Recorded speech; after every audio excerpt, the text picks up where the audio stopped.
Workshop করা দরকার। কিছু কাজ করে নিই, জবাবদিহিতার জায়গা জনগণের কাছে আছে, ফিরবো জনগণের কাছে, জবাব তাদেরকে দিব ইনশাল্লাহ। জুলাইকে বিক্রি করার জন্য জুলাই লাগবে জুলাই বলা শুরু হয়েছে। চেতনা বিক্রি করার না, ধারণ করার বিষয়। ধর্মটাও কিন্তু ধারণ করার বিষয়। আমাদের এই সংসদের বিভিন্ন সহকর্মীদেরকে নিয়ে, নারী সহকর্মীদেরকে নিয়ে সংসদের বাইরে কুরুচিপূর্ণ মন্তব্য করা হয়েছে।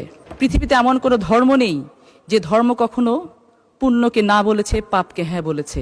আমরা যেহেতু কাউকে জান্নাতের স্বপ্ন দেখাইনি, সেহেতু যে ওভারনাইট আমরা সবকিছু করে দিতে পারবো না, এটা দেশের সাধারণ মানুষ জানে। মাননীয় স্পিকার, আজকে এখানে দেখেছি মাননীয় স্পিকার যে জান্নাত বিক্রির বিষয়ে প্রাথমিকভাবে ক্যাভিয়েট এম্পটার ইম্পোজ করা হলো, পরবর্তীতে আবার অস্বীকার করা হলো যে না, আমরা এটা বিক্রি করিনি। কিন্তু মাননীয় স্পিকার, যে পথে হেঁটে হেঁটে তারা ভোট চেয়েছেন, সেই পথে তো আমরাও হেঁটেছি, আমরাও ভোট চেয়েছি। বিক্রি যাদের কাছে করেছেন তারা তো বলেছেন যে আপনারা গিয়েছিলেন বিক্রি করার জন্য।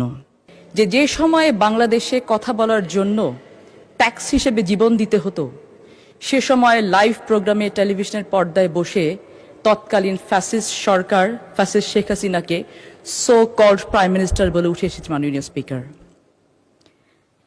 এখন মাঝে মাঝে টকশোতে যখন ডাকা হয়, আন্তরিকতার সাথে সাংবাদিক ভাই বোনদেরকে বলি, টকশোটা করেছি অনেক, একটু ওয়ার্কশপ করা দরকার।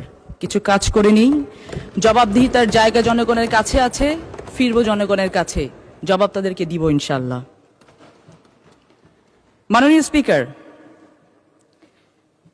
ছোটবেলায় দেখেছি, আমরা সবাই দেখেছি, পাড়া মহল্লায় ঘুরে ঘুরে ঘুরে ঘুরে লেইস ফিতা লেইস বলে ফেরিওয়ালারা ঘুরতেন। কাচের চুড়ি, কপালের টিপ, চুলের ফিতা নিয়ে তারা বিক্রি করতেন। মাননীয় স্পিকার, ৭১ দেখিনি, ২৪ দেখেছি। মাননীয় স্পিকার, দেখেছি লেইস ফিতা লেইস স্টাইলে ৭১কে বিক্রি করতে করতে দেউলিয়া করে ফেলেছে মাননীয় স্পিকার একটি দল। ইদানিং আবার মাননীয় স্পিকার একই স্টাইলে জুলাইকে বিক্রি করার জন্য জুলাই লাগবে জুলাই বলা শুরু হয়েছে। মাননীয় স্পিকার, দেউলিয়া হওয়ার আগে বন্ধ হয়ে যাওয়া উচিত। আপনার মাধ্যমে পুরো সংসদকে জানাতে চাই, চেতনা বিক্রি করার না, ধারণ করার বিষয়। আপনার মাধ্যমে জানাতে চাই, let's focus on the spirit, not on the credit. দেখেছি যে যখন এলাকার কথা বলা হয় তখন 2 মিনিট না 5 মিনিট বাড়িয়ে দেওয়া হয় মাননীয় স্পিকার। এরপর আমি এলাকার কথা বলার জন্য আরো 2 মিনিট বাড়িয়ে নিব আপনার কাছ থেকে।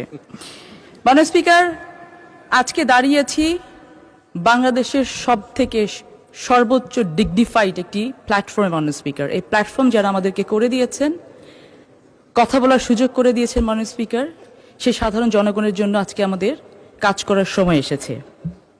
এই কাজ করার সময়ে মাননীয় স্পিকার, আমরা দেখেছি যে কিছু ধর্ম ব্যবসায়ী আছেন, ধর্মটাও কিন্তু ধারণ করার বিষয়। আমি খুব অবাক হয়ে দেখেছি, বিগত কিছুদিন আগে আমাদের এই সংসদের বিভিন্ন সহকর্মীদেরকে নিয়ে, নারী সহকর্মীদেরকে নিয়ে সংসদের বাইরে কুরুচিপূর্ণ মন্তব্য করা হয়েছে। কিন্তু আমি অবাক হয়ে দেখেছি মাননীয় স্পিকার, সেটা নিয়ে আমাদের বিরোধী দলের নেতারা, সংসদ সদস্যরা, এমনকি এনসিপি যারা জেন জিকে ওন করে বলেন, তারা পর্যন্ত একটি নিন্দা প্রস্তাব আনেননি। এখানে দাঁড়িয়ে মাননীয় স্পিকার, আমি বলতে চাই, পৃথিবীতে এমন কোনো ধর্ম নেই যে ধর্ম কখনো পুণ্যকে না বলেছে, পাপকে হ্যাঁ বলেছে। ইসলাম সব থেকে বেশি সম্মানিত করেছেন নারীদেরকে। সেই নারীদেরকে মাননীয় স্পিকার, সংসদ সদস্যরা যখন কুরুচিপূর্ণ ভাষায় মন্তব্য করে, এটি পুরো বাংলাদেশকে, নারী জাতিকে কুরুচিপূর্ণ